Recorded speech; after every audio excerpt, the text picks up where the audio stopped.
Welcome everyone to the first presidential debate of this election cycle. Tonight's participants are Hillary Clinton and Donald Trump. This debate is sponsored by the nonpartisan, nonprofit Commission on Presidential Debates. The format for tonight was drafted by the commission, and both campaigns have agreed to the rules. The debate lasts 90 minutes and is divided into 6 15-minute segments. We'll cover 3 major topic areas this evening: achieving prosperity, America's direction, and securing our country. At the beginning of each segment I'll pose the same opening question to both candidates, who will each have up to 2 minutes to answer. After that, we'll move into open discussion for the remainder of the segment. My questions are my own, they have not been shared with the commission or the campaigns. The audience here tonight has graciously agreed to stay silent so we can all concentrate on what the candidates say. However, I will now invite you to applaud as we welcome the Democratic nominee for President of the United States, Hillary Clinton, and the Republican nominee for President of the United States, Donald J. Trump. How are you both? Good luck tonight. Good luck. I don't expect we'll cover every single issue in this campaign tonight, but let me remind everyone that 2 more presidential debates are still scheduled. We're going to focus on many of the issues voters have told us matter most, and we're going to push for specifics. I'm honored to serve in this role tonight, but this evening truly belongs to the candidates and, just as importantly, to the American people. Candidates, we're eager to hear you explain your policies, your positions, and also your visions and values for the country. So let's get started. We're calling this first segment, Achieving Prosperity, and jobs are at the very center of that.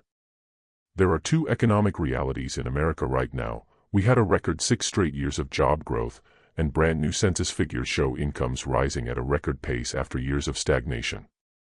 Yet income inequality is still significant, and nearly half of Americans live paycheck to paycheck. Secretary Clinton, starting with you, why are you the better choice than your opponent to create the kind of jobs that will put more money in the pockets of American workers? Thank you, Lester, and thank you to Hofstra for hosting us tonight. The real question in this election is what kind of country we want to have and what kind of future we're going to build together. Today happens to be my granddaughter's 2nd birthday, so I've been thinking about this a lot. First, we must build an economy that works for everybody, not just those at the very top. That means good jobs, new jobs with rising wages. I want to invest in you. I want to invest in your future, jobs in infrastructure, advanced manufacturing, innovation and technology, clean renewable energy, and small businesses, because that's where most new jobs will come from. We also have to make the economy fairer. That begins with finally raising the national minimum wage and guaranteeing equal pay for women's work at long last. I want to see more companies doing profit sharing, because if you help create the profits, you ought to share in them, not just the executives at the top. And we need to do far more to help people who are struggling to balance work and family. I've heard from so many of you about the tough choices and the stress you're under. So let's do paid family leave, earned sick days, affordable childcare, and debt-free college. How will we pay for it? By having the wealthy finally pay their fair share and by closing corporate loopholes. Finally, tonight Donald Trump and I are sharing this stage. Donald, good to be with you. We're going to have a debate tonight about the big issues facing our country. You, the voters, have to decide who can shoulder the enormous, awesome responsibilities of the presidency and who can actually turn plans into action that will make your lives better. I hope I'll earn your vote on November 8th. Secretary Clinton, thank you. Mr. Trump, same question to you, about putting more money into the pockets of American workers. You have 2 minutes. Thank you, Lester. Our jobs are fleeing the country, going to Mexico, going to many other countries. Look at what China is doing to us, devaluing their currency, making our products. And nobody in our government even fights them. They're using America as a piggy bank to rebuild China, and plenty of other countries are doing the exact same thing. So we're losing our good jobs, tons of them. You look at Mexico, a friend of mine who builds plants says it's the 8th wonder of the world, the biggest, most sophisticated plants anywhere. Meanwhile, the United States. Not so much. Ford is leaving, thousands of jobs leaving Michigan, leaving Ohio. We cannot let this keep happening. On childcare and many other things, I actually think Hillary and I agree. Maybe we differ a bit on numbers and details, and we'll probably talk about that later. But we have to stop our jobs from being stolen. We have to stop our companies from leaving the United States and firing all their people in the process. Look at Carrier Air Conditioning in Indianapolis. They fired 1,400 people and moved to Mexico. Hundreds and hundreds of companies are doing the same thing. We cannot allow it. Under my plan, I'll cut taxes massively, from 35% down to 15% for companies big and small. That will be a job creator like we haven't seen since Ronald Reagan. It'll be beautiful to watch. Companies will come here, they'll build, they'll expand, new ones will start up. I can't wait to do it. We have to renegotiate our terrible trade deals and stop these countries from stealing our companies and our jobs. Secretary Clinton, would you like to respond? Well, trade is certainly an important issue. We're 5% of the world's population. We have to trade with the other 95%. We need smart, fair trade deals. But we also need a tax system that rewards work, not just Wall Street transactions. The kind of plan Donald has proposed is trickle-down economics on steroids, the most extreme version yet, the biggest tax cuts for the top 1% we've ever seen. I call it trumped-up trickle-down because that's exactly what it is. That is not how you grow an economy. We have very different views on what actually grows the economy and creates jobs and rising incomes. Donald was very fortunate in life. He started his business with $14 million loaned from his father, and he really believes the more you help rich people, the better off everyone will be. I don't buy that. My dad was a small businessman. He worked hard printing drapery fabrics on long tables, pulling the silk screen, dumping the paint, squeegeeing it down the line. I believe the more we do for the middle class, your education, your skills, your future, the better off we'll all be. That's the kind of economy I want. Mr. Trump, let me follow up. You've talked about creating 25 million jobs and bringing back millions of jobs to America. How exactly are you going to bring back industries that left for cheaper labor overseas? How do you specifically tell American manufacturers they have to come home? First, before I answer that, my father gave me a small loan in 1975, and I turned it into a company worth many, many billions of dollars with some of the greatest assets in the world. I only say that because that's the kind of thinking this country needs right now. We're in deep trouble. We don't understand currency devaluation. China is the best ever at it, and what they're doing to us is very sad. We have to renegotiate our trade deals. They give incentives for companies to leave us. Take Mexico, they have a VAT tax. When we sell into Mexico, we get taxed. When they sell here, almost 16% advantage, no tax. It's a defective deal that's been defective for years, but politicians did nothing about it. In all fairness, Secretary Clinton has only been talking about this very recently. She's been in a position to do something for 30 years, why didn't she fix these agreements? NAFTA is defective for the same reasons. Politicians should have fixed this years ago, not now just because we've started a movement. We owe $20 trillion, we can't keep doing this. Back to your question, how do you bring the jobs back? First, don't let them leave in the first place. Companies are leaving in record numbers. You tell them, you want to go to Mexico or somewhere else. Fine, good luck. But if you think you're going to make your products there and ship them back here with no tax, you're mistaken. We'll tax them coming in. Our politicians never do that because special interests, and often they own the companies, want them to leave. We can stop them from leaving. That's a huge factor. Secretary Clinton. Let's stop for a second and remember where we were 8 years ago, the worst financial crisis since the 1930s, the Great Recession, caused in large part by tax cuts for the wealthy, no investment in the middle class, Wall Street running wild, a perfect storm. Donald actually rooted for the housing collapse. In 2006 he said, I sort of hope it collapses because I can buy property and make money. It did collapse, 9 million jobs lost, 5 million homes lost, $13 trillion in family wealth wiped out.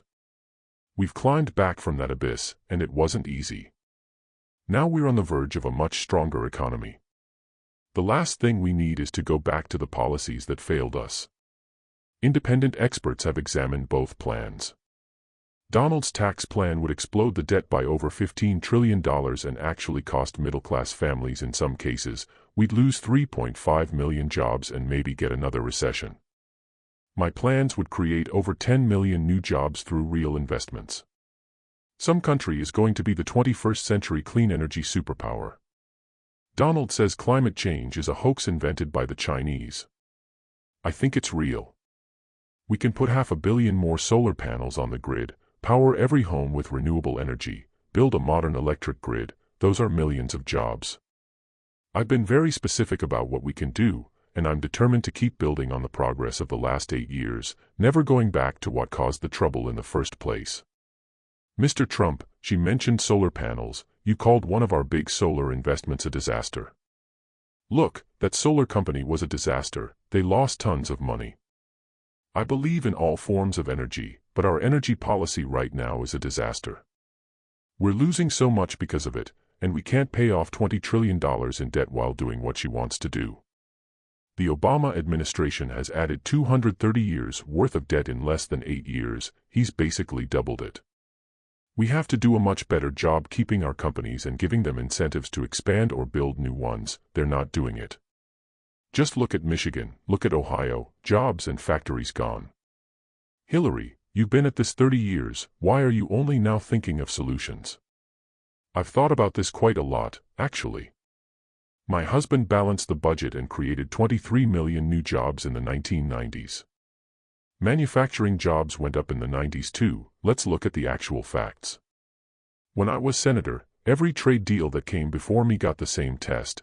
Will it create American jobs, raise incomes, and help national security? Some I voted for. The biggest multinational one, CAFTA, I voted against. Trade is only part of the challenge. I'll have a special prosecutor to enforce the trade deals we already have and hold countries accountable. As Secretary of State, we increased American exports globally by 30%, to China by 50%. I know how to create jobs through exports. You haven't done it in 26 or 30 years, whatever number you want. Your husband signed NAFTA, the worst trade deal ever approved in this country. NAFTA is the worst trade deal maybe ever signed anywhere, certainly in this country. Go to Ohio, Pennsylvania, New England, manufacturing down 30, 40, sometimes 50%. And now you want the TPP. You called it the gold standard, then you heard me slam it and suddenly you're against it. If you won, you'd approve it, and it'll be almost as bad as NAFTA. Nothing tops NAFTA. That's simply not accurate. I said I hoped TPP would be a good deal while it was being negotiated, which I wasn't part of. When the final terms came out, I said it didn't meet my standards. I wrote about it publicly. You called it the gold standard. Donald, I know you live in your own reality. Those are not the facts. There are different views on what's good for our economy and leadership. That's why I'm focused on new jobs with rising incomes and investments, not more tax cuts that add $15 trillion to the debt. You have no plan. I do. My book, Stronger Together, lays it out.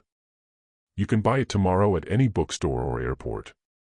Your regulations are a disaster. You'll drive businesses away. My tax cut is the biggest since Reagan. It'll create tremendous jobs. You'll raise taxes big league. I'll cut them big league. We're moving to the next segment, but take 30 seconds. I assumed there'd be a lot of charges tonight, so we turned the homepage of HillaryClinton.com into a live fact checker. Go look in real time. My plans cut regulations for small business and are paid for by the wealthy and corporations finally paying their fair share. You just open the next segment. Look at her website. She's raising taxes $1.3 trillion. She'll tell you how to fight ISIS on her website too. I don't think General MacArthur would approve. We're now moving to taxes. The basic difference is you want to raise taxes on the wealthy, Secretary Clinton, and you want big tax cuts for the wealthy, Mr. Trump. Mr. Trump, you start. I'm actually reducing taxes massively because the wealthy will create tremendous jobs. They'll expand companies. I'm getting rid of carried interest. My plan brings back $2.5 to $5 trillion from overseas that companies can't repatriate because taxes are too high and red tape is insane. Republicans and Democrats agree it should come home. With a little leadership it would be here fast and could rebuild inner cities and so much more. But we have no leadership, and it starts with Secretary Clinton. Secretary Clinton, 2 minutes to defend raising taxes on the wealthiest Americans. I have a feeling that by the end of tonight I'll be blamed for everything that ever happened. Laughter. There's nothing crazy about wanting companies to bring their profits home.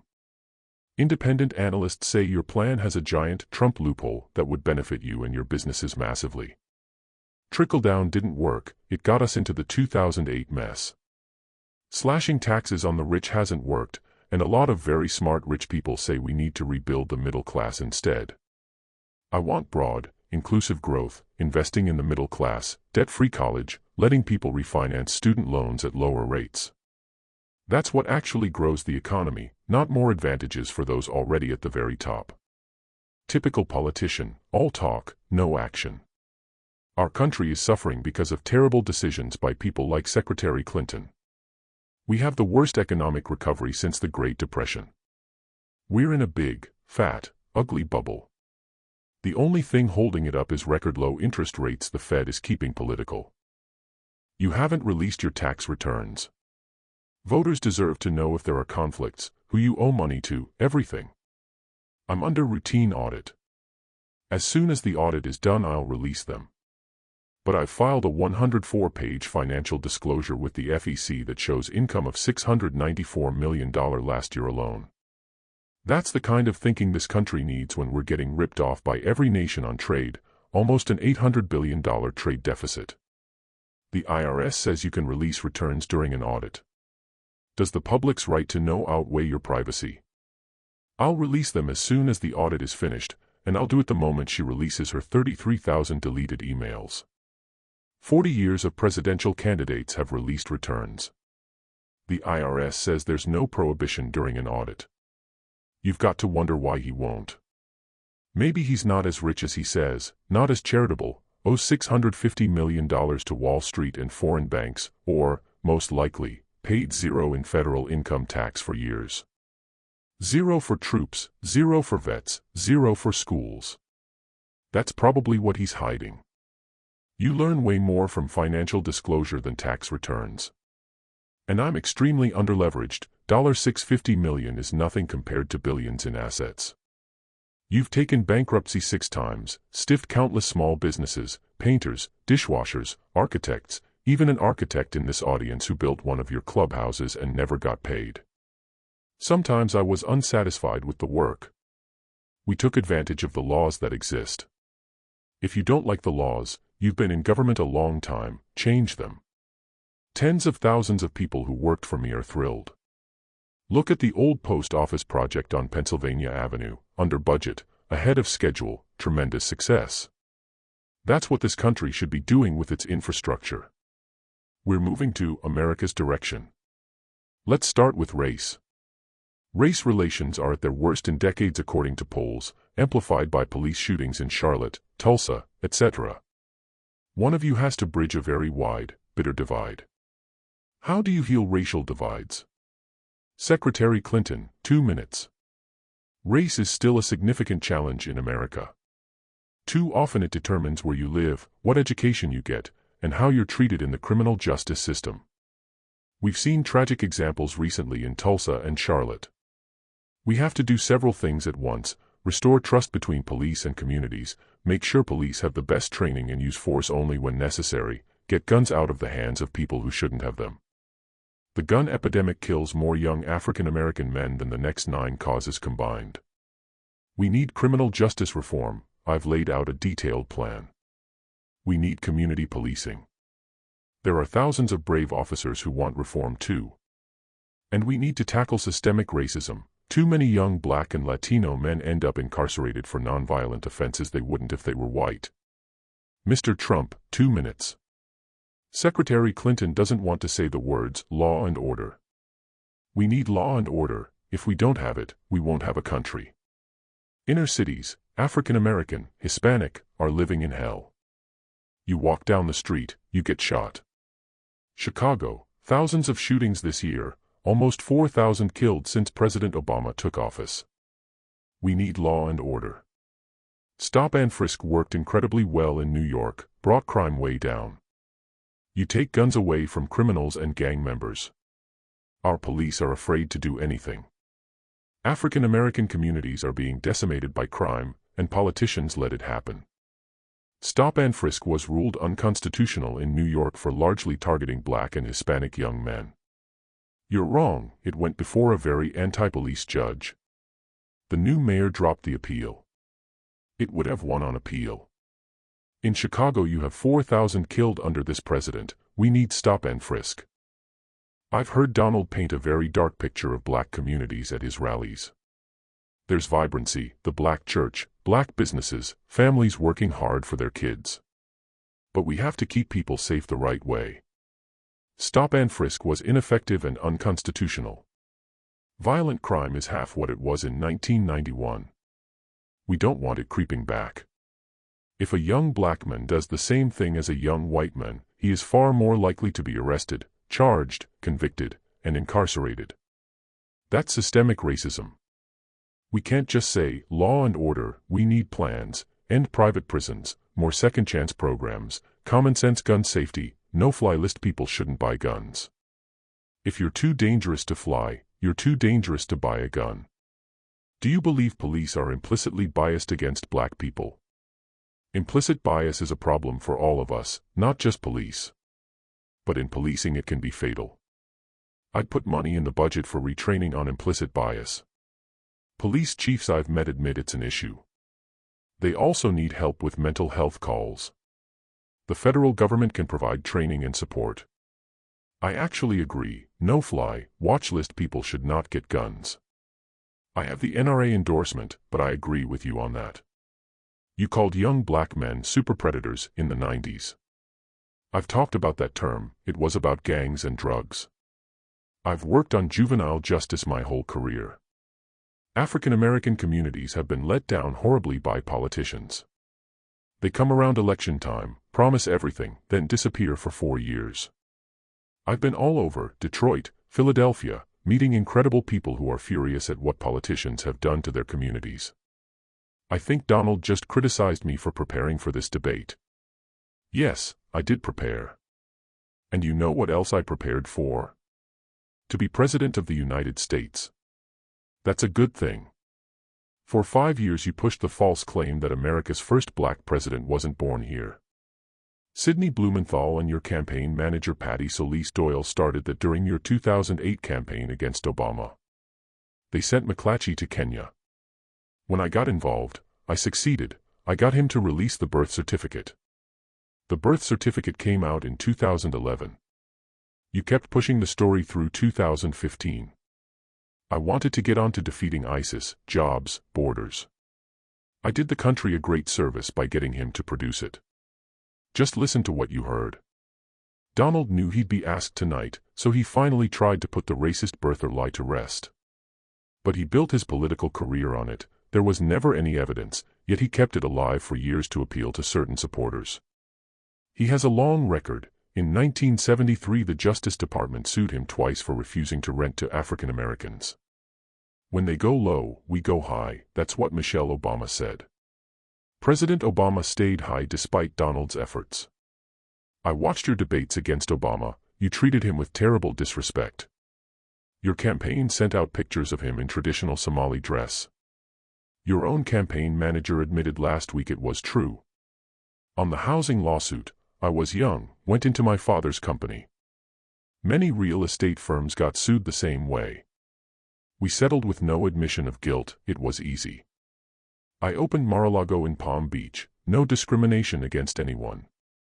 I got huge credit for it. I'm very proud. Now, securing America. Institutions are under daily cyber attack. Who's behind it and how do we fight it? Secretary Clinton. Cybersecurity and cyber warfare will be one of the biggest challenges for the next president. We face independent criminals and state actors. Lately Russia has been the most troubling. There's no doubt Russia has waged cyber attacks against American organizations.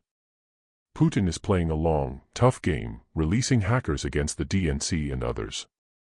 We have to make it clear to Russia, China, Iran, anyone, America will not sit idly by.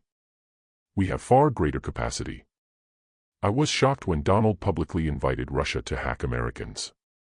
50 Republican national security officials say that alone makes him unfit. Mr. Trump. I was just endorsed by 200 admirals and generals, more coming. ICE endorsed me for the first time ever, 16,500 Border Patrol agents. I'll take admirals and generals over the political hacks who've led us into this mess any day. On cyber, nobody knows for sure it was Russia, could be China, could be someone sitting on their bed who weighs 400 pounds. What we learned from the DNC hack is that Bernie got screwed by your people. Under Obama we've lost control of cyber entirely. ISIS is beating us at our own game online. My 10-year-old son is unbelievable with computers. It's scary how tough cyber defense is. We're not doing nearly enough, across government. I have a comprehensive plan to defeat ISIS that includes going after them online, working with tech companies to stop radicalization, intensifying airstrikes, supporting Arab and Kurdish partners on the ground to take Raqqa, cutting off their funding and foreign fighters, and taking out their leadership, including Baghdadi, the way we got bin Laden. We're making progress in Iraq and need to squeeze them in Syria too. Disrupting their propaganda online has to be a top priority.